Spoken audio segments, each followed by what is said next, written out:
looking at the process of elections 2012, and the phenomenon of dissent politicking. We are asking the questions, what should go into the discussions towards the 2012 general elections. What should be the issues that should be brought on the front burner for discussion by our communicators across the parties, our communicators within the NDC, our communicators on radio, on television. What are the issues that really convince our voters to go in to give a second term to His Excellency, Professor John Evans Atta Mills? Should it all be about the opposition always hailing indecent words, abusive words at His Excellency the President? And should it be the case that there should be counter-reactions from the National Democratic Congress? Tonight, to help us with the discussion is Kwame Agboja, the UK Ireland branch NDC Vice Chairman and parliamentary aspirant for the Adaklu constituency in the Volta region. And then we also have Murtala Mohammed, who is a deputy coordinator of the National Youth Employment Program and also a parliamentary candidate. He is a parliamentary candidate for the Nantong constituency. Is in the northern region? Yeah, the Nantong constituency in the northern region. So, gentlemen, you're warmly welcome to Majority Caucus. Thank you very much. Yeah, let me begin with Murtala. We are about 5 months to the elections. Do you, in your candid opinion, feel that the issues that really touch the hearts of Ghanaians, issues of shelter, issues of provision of health facilities, roads, infrastructure, education, do you think that these issues had been debated in the media enough to give the electorate enough time to choose between the options that are available to them? Well, first and foremost, let me use the opportunity to greet the viewers of this program and this station, and most especially the NDC family, and I believe the floating voters who certainly, I believe that at the end of the day will be properly informed and they will make the right choices in renewing the mandate of His Excellency President Mills and his Vice President, His Excellency John Dramani Mahama. I also would want to use the opportunity to greet the people of Nantong constituency, more especially. Yeah. It's amazing to realize the number of young men and women who have access to television, who have the multi-TV, what's the name? Yeah, the Digibox. Digibox. And I know that in the communities they'll be watching. Okay. I think it's important for us to put the discussion in the context of the Ghanaian people. We have a category of people in this country, people who would see the truth and would be informed and take decisions based on the truth, and people who certainly will be moved by simple political rhetorics, propaganda. And I have always listened to my friends in the MPP who argue that the NDC are the masters of propaganda because we have in our structure the office for propaganda. In actual fact, they do the propaganda than us. I think that, again, the media always create their own world. At least some section of the media, they create their own world and want to create the impression as if that the world that they have created is the world that everybody should live in. Unfortunately, this same world was created in 2008. It never worked. Virtually all the media houses were against the NDC, yet the good people of this country voted for NDC. I have no doubt in mind that they once again are setting that particular agenda and trying to create their own world, thinking that the good people of this country will be gullible to that particular world they will create. And I think that what happened in 2008 will be repeated, because the man who lives in the villages, in the communities, is not just thinking about what you say, but the man assesses himself, his environment, and knows that indeed things have changed. Unfortunately, the media seem not to be interested in bread and butter issues. Their only interest is what they will do to please their paymasters, particularly the New Patriotic Party. And mind you, that is the strategy of the Buza Dankwa tradition. They think of only the few elite, and at any point in time, they use that particular influence they have in society, influence certainly that is gotten from the people, to influence decisions. And they can only do that by getting surrogate media houses and so-called journalists on their side. And people would think that such journalists will desperately defend them because they think for the welfare of the people of this country. There is no doubt in my mind, and I believe in the minds of many people, that many of these media houses and journalists are not doing that are not doing that for the benefit of the people of this country, but they are simply doing that for their stomach. Clearly, they were journalists who were taking monies every month, and those monies, as to where those monies were coming from, people could not certainly tell. And there is a credible evidence to that effect. The Ministry of Information under the NPP had so-called groups, Prime, the Blow, the Editors Forum, the Matters Arising, Rapid Response. And clearly these monies were given to so-called journalists. I think that it's important for us to look at it in that context. So, to answer the question, I think that we have two groups of people who would be informed and will be influenced by actually happenings on the ground, and people who can easily, unfortunately, be swayed by these propagandists and MPP surrogate media houses and journalists by creating their own world. But one thing that is refreshing in all this has to do with the fact that the Ghanaian voter is very much aware. The Ghanaian voter is so sophisticated that you certainly can't influence them entirely by the world that the media is creating. So unfortunately, you realize that bread and butter is not so much an issue. You monitor the radio stations, monitor the TV stations, and you realize that even the print media, they are not interested in looking at how many schools have been built by the government, how many roads have been constructed, how many schools and the trees have been provided with structures, how many schools have been provided with school uniforms as this government is doing, how many fertilizer has been given to farmers to farm, how many or what percentage of our population in this country have been provided with the block farming that the Ministry of Agriculture and the National Youth Employment Program is doing. They are not interested in that. They are only interested in pleasing and satisfying the Buza Danko tradition who have an agenda, and at any point in time, their agenda is to satisfy the elite. They get money to please. And I think that that is the most unfortunate thing. What is important is that we have a responsibility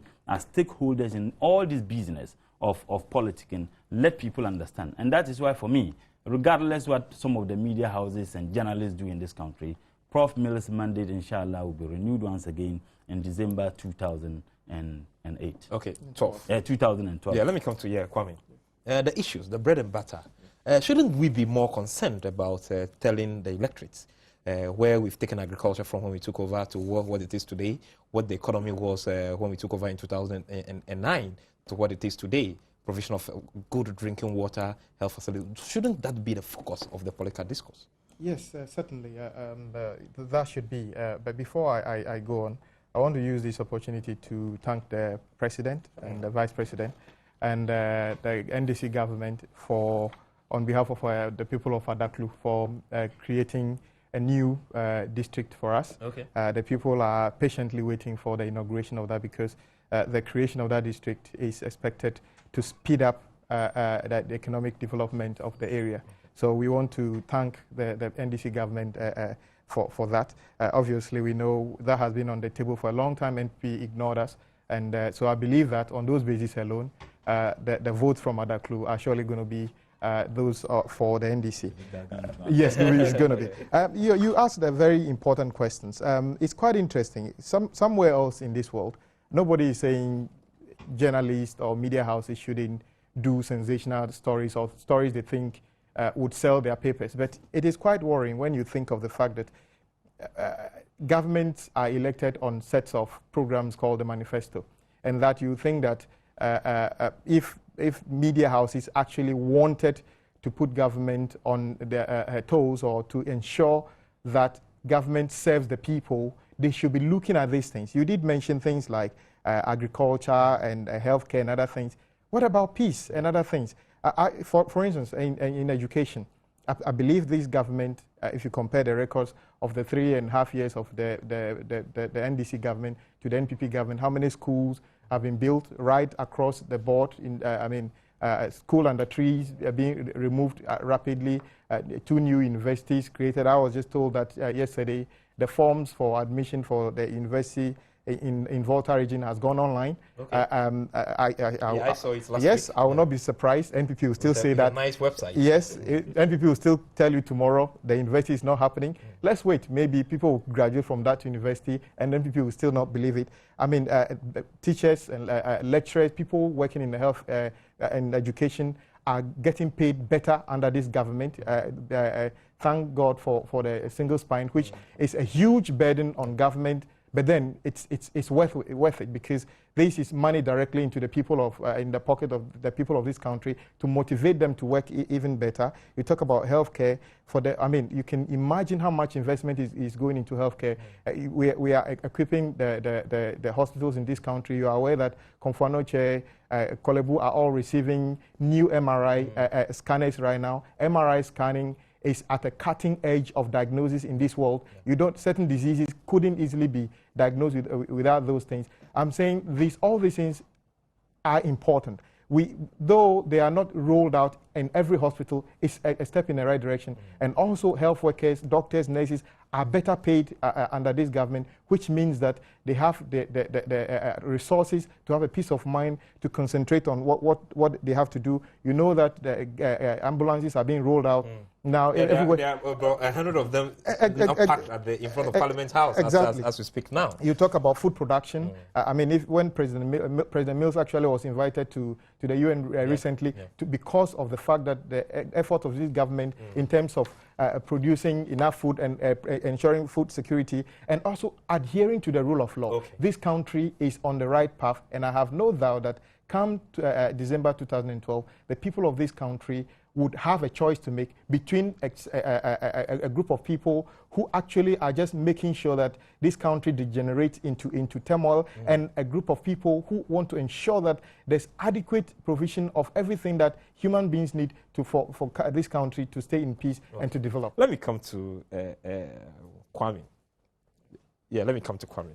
Kwame, the discussion over the period had been about the use of indecent language, and then it even transcends into the August House of Parliament, where we have some parliamentarians using very, very bad and unprintable language and diction against their political opponents. We're a few months to elections. Don't you think that, again, it's about time we refrained from such instances and such activities and focused more on what moves Ghana forward in the right direction? Yes, certainly. You did mention one of the sources of indecent language, and you even touched on the August House, which is Parliament. Obviously, in Ghana, certain parliamentarians have said certain abominable things that you can never think of. You would think that as we are approaching an election, our discourse would be devoid of things that would break us apart, things that wouldn't bring development. But unfortunately, that is what is happening. I was surprised to know that, for instance, when you hear, I understand yesterday another member of parliament called the president all sorts of names and other things. But guess what? The president is still a peaceful man. He's still Dasum Joyhini. He would forgive anybody, irrespective of the volume of crime you commit on his person. At the same time, that you think that when you are a leader of a house and people say or do certain things, you bring them to book, but in the NPP, that wouldn't happen. For instance, we have, as of the time Nana Akufo-Addo and Kennedy Agyapong, name them, basically set the tone for violence in this country. Where is Nana Akufo-Addo? He's on excursion in Germany, mere excursion, going to just show off because President Mills was invited by the United States president on the merits of things we are doing in this country. Look at what Obama said about President Mills. He said, for the prudent measures you've taken, leading to a wonderful success in agriculture and human rights. Play that back when how do you call it, Nana Akufo-Addo forced himself onto Angela Merkel, the German chancellor. The woman couldn't make any comment about the person of Nana Akufo-Addo because any comment probably she's thinking, any comment she would make would not be probably palatable. You understand? And guess what? What's Nana Akufo-Addo looking for in Germany? He said that he's going to Germany to learn from certain things that would help Ghana, the youth. President Nana Akufo-Addo has been part of NPP from the day it was formed. If he had all these ideas, he would have suggested it to President Kufuor. NPP over the 8 years didn't show any commitment to manufacturing, any commitment to empowering the youth in any way. In any case, he said all die be die. Which of the youth are going to be left to carry out. And today he has not had Exactly. the decency to withdraw those statements. Exactly. He went to Germany saying that, I mean, let me say it, dishonestly saying that he himself and his party are making every effort to ensure peace during the election. What are those efforts they are making? That Kennedy Japan says that people like me should be killed when I go to Kumasi. That all die be die. I mean, that's very dishonest. So I believe that the focus should be that the people of Ghana should see the works that this government is doing. By all means, let NPP tell Ghanaians what they did within their 8 years. And I believe that if we go on that tangent, it will be difficult for the NPP to prosecute this election, because on every count, education, health, human rights, they will be found wanting. So on those bases, they decide not to talk about anything education. Exactly. Let's just throw the dirty mantra, all die be die, kill these people. And when the fight starts, I'm so amazed that people say that when you have these skirmishes across the country, you shouldn't blame NPP for it. My brother, Nana Akufo-Addo doesn't need to go to Hoko and tell the people when something happens, like the unfortunate situation that happened, start fighting or start killing people. All you need to do, rhetoric. Exactly, is just the rhetoric. You're posturing. Because once you give that posturing that don't tolerate each other, if you have a simple misunderstanding about something, punch your friend in the face, because after all die be die, that is what you get. And so basically, I put squarely all the skirmishes that are happening in this country on the rhetorics of the NPP led by Nana Akufo-Addo, Kennedy Japan and co. And I'm not going to avoid saying that, because that is exactly what it is. Why is it that previously we don't have these skirmishes happening in this country? Who started it? Okay. It is the NPP. And I believe that the security agencies, this government must ensure that irrespective of those who start this thing, we must ensure that this country is intact. And I urge Nana Akufo-Addo, when he goes around, when he comes back from his excursion, he should be bold to tell Kennedy Japan, I got it wrong when I said all die be die, so don't follow me, and yourself go and apologize to the people of Ghana and preach the peace. Then when he begins to talk about something, we would understand. But to preach violence and say that you are looking for jobs for the youth, the youth you want these jobs for are the youth that are fighting. What is he saying about it? You are the one who caused it, and you must fix it. Okay. All right, let me come to Mutala. Yeah, Mutala, again, Napo, that is the Honorable Matthew Prempeh, the MP for Menchia, was heard making some rather unsavory comments again about His Excellency the President. Why should it be that the MPs on the other divide, at the least opportunity they have, they would want to virtually insult the President? Well, first and foremost, I watched the program and I was shocked. And let those hypocrites who watch the program and who will be watching this program shut up. They shouldn't tell us we are attacking Nana when we state the facts bare. Now, when we criticize Nana Akufo-Addo, we are attacking him. Nana Akufo-Addo is not the president of Ghana. Yeah. He's a presidential candidate. You have the sitting president. Take away the NDC. He is the president of the Republic of Ghana. The embodiment of the nation. Exactly. You have a member of parliament who sat on Metro TV and attacked him. He described him as sleeping, but I'm not surprised. All these insults and attack, my people have a proverb that if the chief comes home with a weird haircut, what do you expect his subjects to do? Nana seizes every single opportunity to attack the person of His Excellency the President. That is why I'm saying that floating voters who are watching this program, they have witnessed the politicking of this country ever since Nana Akufo-Addo was elected as the presidential candidate for the NPP. He never made a single statement that would unite this nation, except absolute divisive statement. His first press conference at the Presby Hall, where he said that very soon militants on our side, will go to attack people when they feel that they have not been protected. And I'm saying by the that state. Those so-called democratic principles and aspects, those hypocrites, should shut up, because what is good for the goose should be good for the gander. Yeah. I'm saying that those who are watching should take the two presidential candidates. His Excellency the President never attacked Nana Akufo-Addo. Not at all. But he never even mentioned his name, except that he would make a statement that is even commending to him as a colleague when they were all in the University of Ghana. But Nana Akufo-Addo seizes every opportunity to attack him. But I'm not even going to dwell so much on that. There is a document. In fact, that document, the title is Akufo-Addo is Threat to Peace and Stability in Ghana. It's a U.S. think tank. Okay. And it is a Washington-based Center for Strategic and International Studies. This is not a document that is authored by the so-called PhD holders. And what's in the document? The document says, and that is why I would want to read. The Washington-based think tank, I wouldn't even want to, in the last African report published last June titled Ghana Assessing Risks to Stability, authored by David W. Troop, highlighted what it says are the key stress points. And Akufo-Addo's posture since he was elected the presidential candidate of the opposition NPP. The project, which was commissioned by the USA, Africa Command, AFRICOM, also touched on Akufo-Addo's track record and his public utterances such as the infamous all die be die, we account or ye account for, president at all costs, and many other such reckless statements that he has made that geared towards dividing this nation rather than uniting it. The report categorically pointed out that the presidential candidate of the opposition is a threat to the peace and stability in Ghana because his action and utterances is not geared towards consensus building.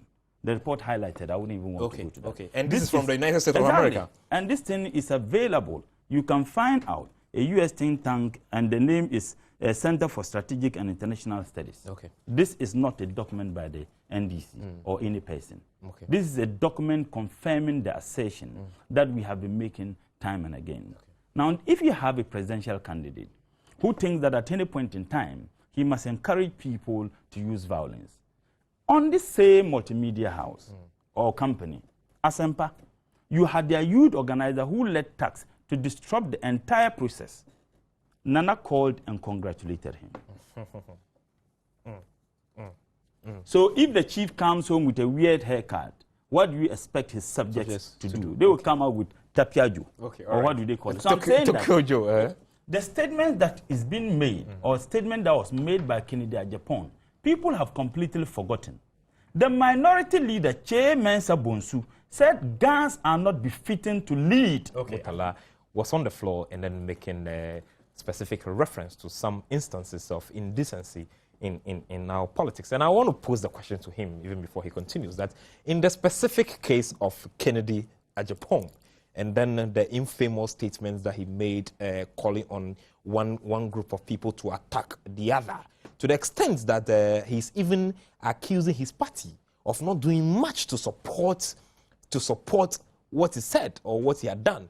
To the extent, again, that he made a profound statement that was Kennedy Japan speaking for himself or he was speaking for his party, to presuppose that the party was in known of whatever statement he was to make or whatever moves he was about to make. Isn't that dangerous to the survival of our nation as a peaceful nation? Well, first and foremost, I think that the MPP cannot play a fast one on the people of this country. They can't. In their attempt to create an impression that Kennedy Japan made a statement and that the party never supported him, they themselves contradicted themselves. When he made those statements and accused Nana Akomia on Joy FM, I listened to Nana Akomia. Nana Akomia said no, that they were with him everywhere. And clearly, Kennedy Japan said that that statement was the position of the NPP as a political party. And Nana Akomia confirmed that by saying that they were with him everywhere. So they can't deceive the people of this country. That they did not support Someone called for the extinction of a particular two ethnic groups, Gans and Evers. And you had a party holding a jamboree. A party was organized for him. A member of parliament of NPP sat on Asempa at the premises of Joy FM and likened Kennedy Japan to Jesus Christ. And I thought that we had clergy, those religious leaders in this country. Nobody condemned it.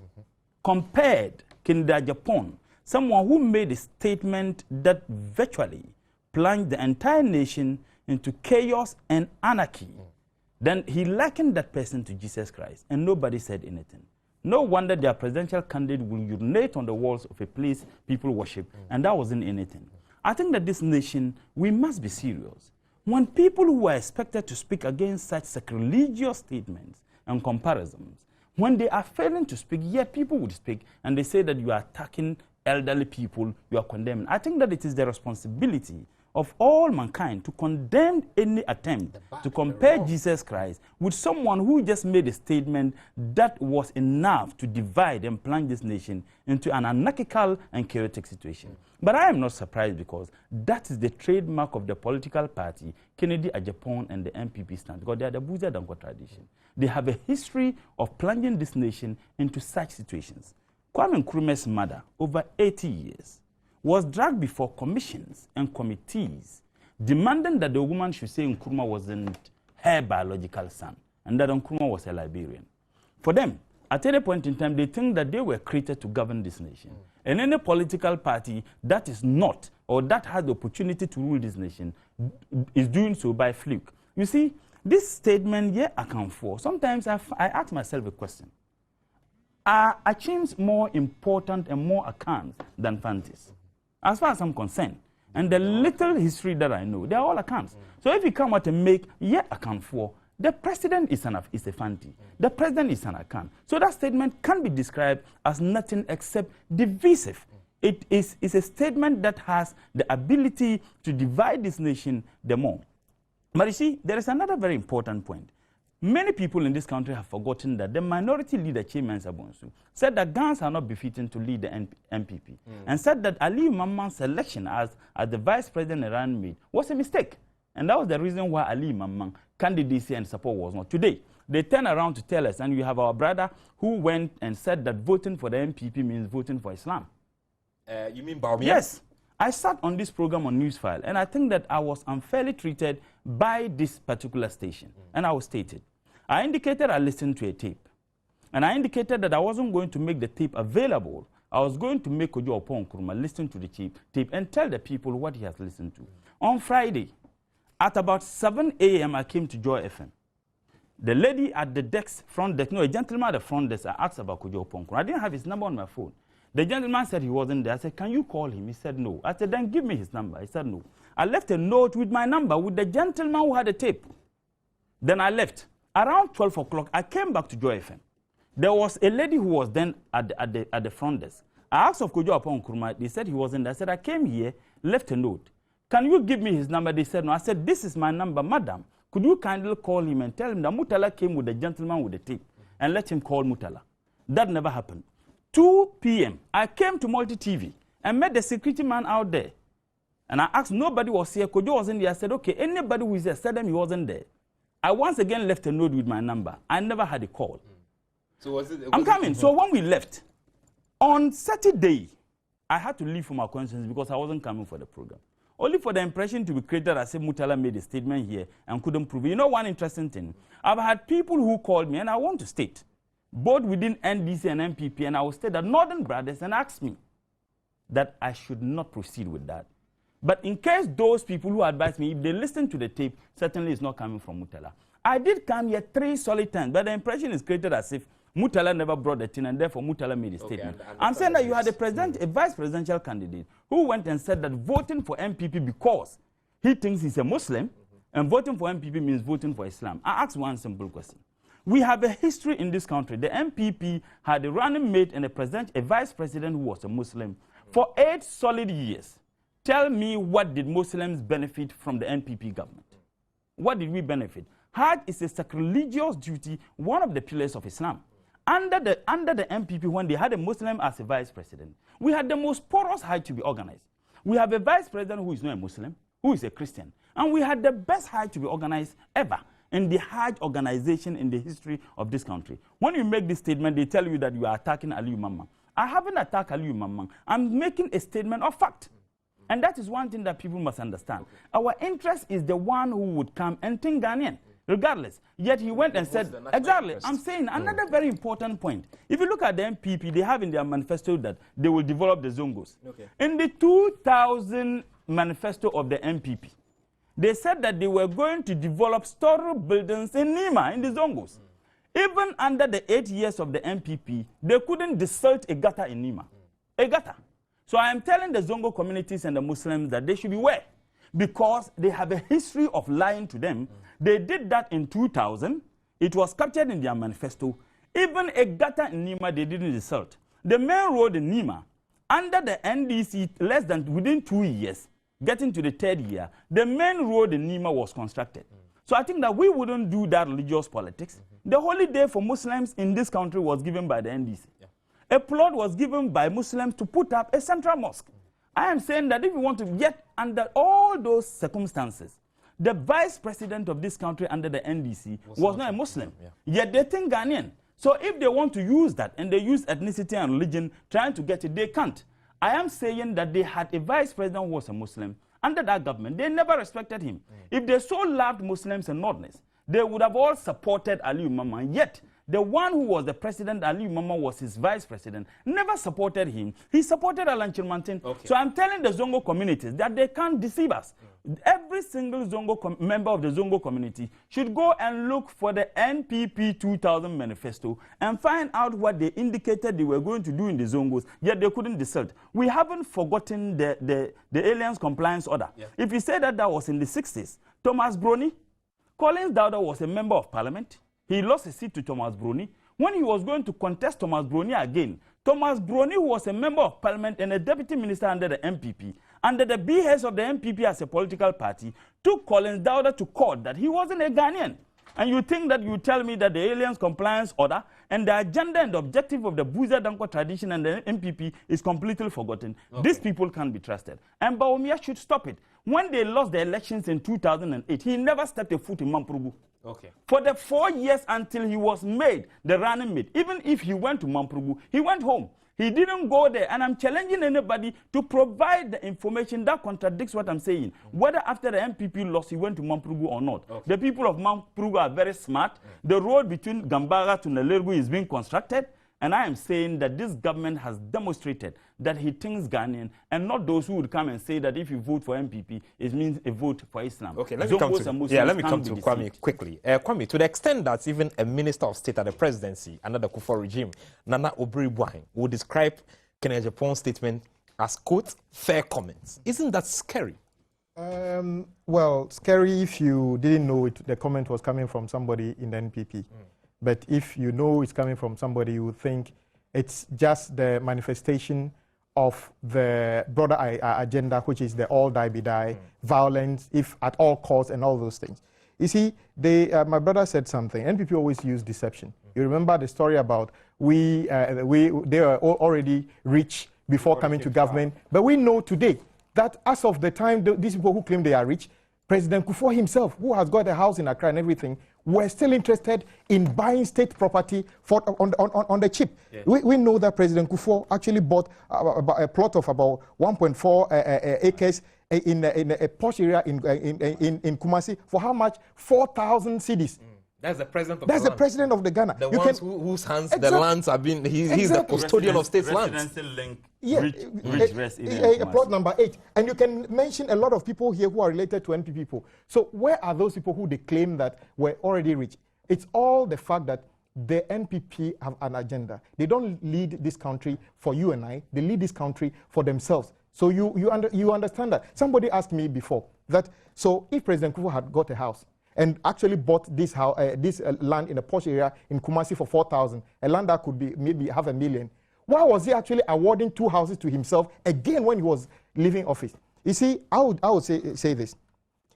Again, there are 2 candidates in this election we're going to have in 2012, whose records, whose posturing needed to be watched. The development of any society can't happen when there's violence. Peace is prerequisite for any development. And there's one candidate called Nana Akufo-Addo whose posturing is always about violence. Either I get it or everything have to break up.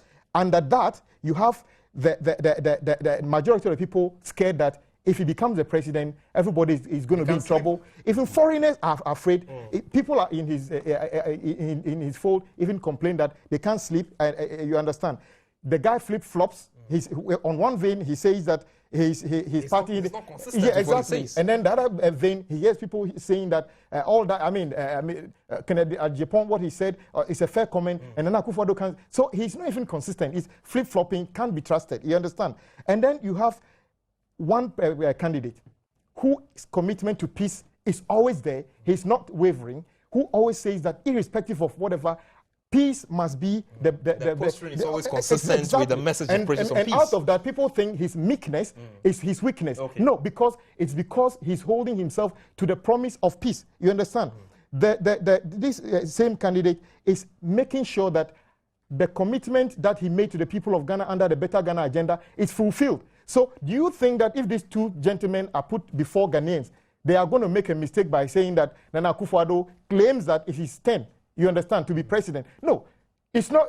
The leadership. They will go for the peaceful man. The leadership of this country is not intense. It's for the right person at the right time to move us to where we want to be. And peace is paramount. And if you cannot ensure my peace, I don't want to know anything about you. And then Akufo-Addo, it scares me a lot in terms of what would happen to this country on the 8th of January 2013 if he becomes the president of this country. I just want to give want to add something. The reason I said that when NPP rule, they rule for themselves. I was giving you an example. You and I know that the NPP decided to share the lands in Accra, certain posh land among themselves. And it was shocking that if you go to Kumasi, they try to do the same thing. I'll give you names like President Kufuor himself. Around Ridge, they call it a Kumasi Ridge infilling scheme. Basically, what they did was to identify posh land and give it to themselves. Okay, I have the first caller. Let me pick Latif. Hello, Latif. Hello, my brother. Yeah, good evening, Latif. Good evening. Latif from Tamale. Yeah, your name. On the issue of the Canada-Japan statement, I was disappointed in what Canada-Japan said. But to be very honest with you, I am much disappointed in what the chief in the voter region has said, that there is an issue of the body of the chief now. Yeah, we are not discussing a voter region on this program. We are limiting ourselves to the issues that my guests have spoken about. So if you'll be good enough to limit yourself to the issues that have been discussed here on the program. Let me pick Sami from Techiman. Hello, Sami. Hello. Yeah, good evening, Sami. Good evening. Yes. I was thinking you were laying out those things NDC have done during the first 2.5, 3 years. But now you have shifted attacking personalities and all those things. So I think you should rather do whatever you said at the first and move forward. Okay, thank you very much. Okay, thank you very much. Let me pick the next caller. Kobe. Hello, Kobe from Bregro. Hello. Good evening. Yeah, good evening, Kobe. Mr. Amagasi. Yeah, Kobe. You see, every day I've been saying that now we are happy the NDP themselves are selling themselves. We are going to talk about two. I'm happy. I've called one of my friends who was saying the University of Allied Science and there are tigers and snakes over there. I want him to apply so that when you go there, he can come and tell the people in Bangkok that I will be able to put out 2 universities. So he's not part of the Better Ghana agenda. Thank you very much. All right, thank you, Kobe. Let me go to Tamale. Raman. Hello, Raman from Tamale. Good evening. Yeah, good evening, Raman. Yeah, I'm very happy with my brothers sitting down over there. Yeah, what they are saying is the right thing. We want them to keep up encouraging with the youth of the party to make sure that come back 2012 this year. Okay, all right. Okay. Let me go to one now. Hello, Isaac. Yes. Yeah, hello. Good evening, Isaac. Yeah, good evening. Yes, you're on air. Yeah, thank you very much. In fact, I've listened keenly to your conversation.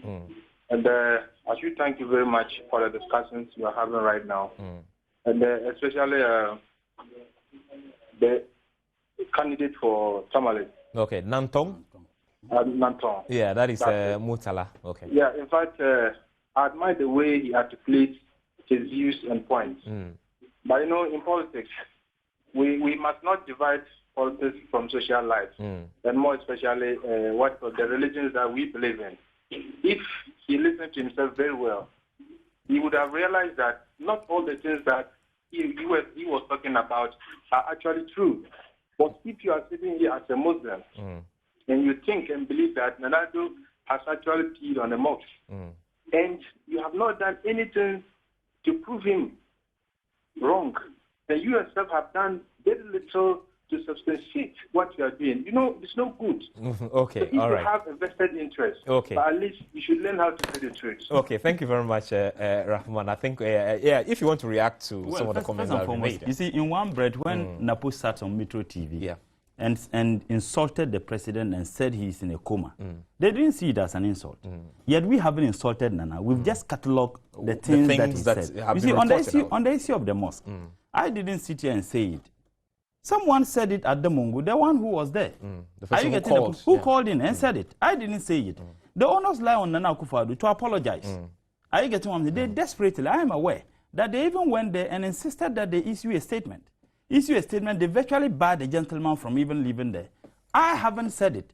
I didn't tell Bawumia to say that voting for MPP means voting for Islam. I didn't say it. He said it, and I didn't force the words into his mouth. Nobody forced Kennedy Japan to say that they should kill Gans and Evers. Nobody forced the minority leader to say that Gans are not befitting to lead the party. Nobody forced the MPP to refuse to support Aliyu Mama, who was the vice president for 8 years. That they clearly demonstrated. If they think that they love the Zongwa and the Muslim community, Aliyu Mama, and as far as I'm concerned, he did very well as a vice president. President Kufuor didn't see the need to support him. He supported Alan Chirmantin. Nana Akufo-Addo contested. Yet today you stand around, don't use religion as a campaign tool. Exactly. That is religion the point should I'm be making. devoid from I'm saying that if it has to do with the benefits of Muslims and any particular government, then it is the NDC, and I have catalogued everything. That is why I gave a classical example. That in 2000 in their manifesto, they said they will put up story buildings in Nima. Not even a gutter did they built in Let Nima. me come to Kwame. Yeah, Kwame. Yeah, well, I was saying that some of the reasons you should not be fooled by the NPP are this.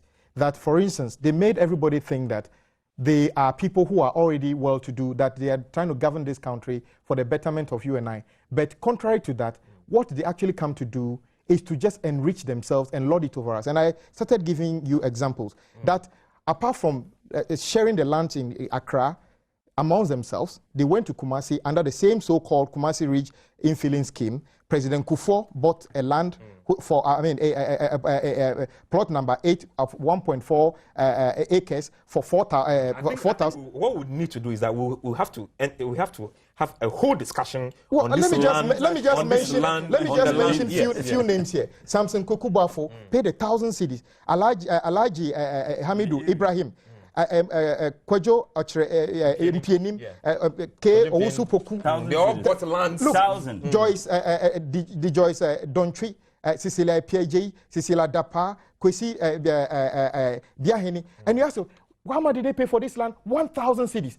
If this is not the highest sign of people who only rule to loot this country, then what are they? And Nana Akufo-Addo, I remember some time ago when they were talking about the land that they've been taking, that we are building the how do you call it, Ministry of Foreign Affairs now, when they started sharing it and it was stopped. And they offered him, he said that he thought it was immoral, so he stopped it. But what stopped him from advising President Kufuor that what you are doing is immoral, illegal? So there's one thing, if you see somebody being raped or somebody stealing and you don't report to the police or take action, you are also a culprit. So he's not, can be trusted. On that note, let me say thank you. Unfortunately, we have run out of time. Let me say thank you to all of you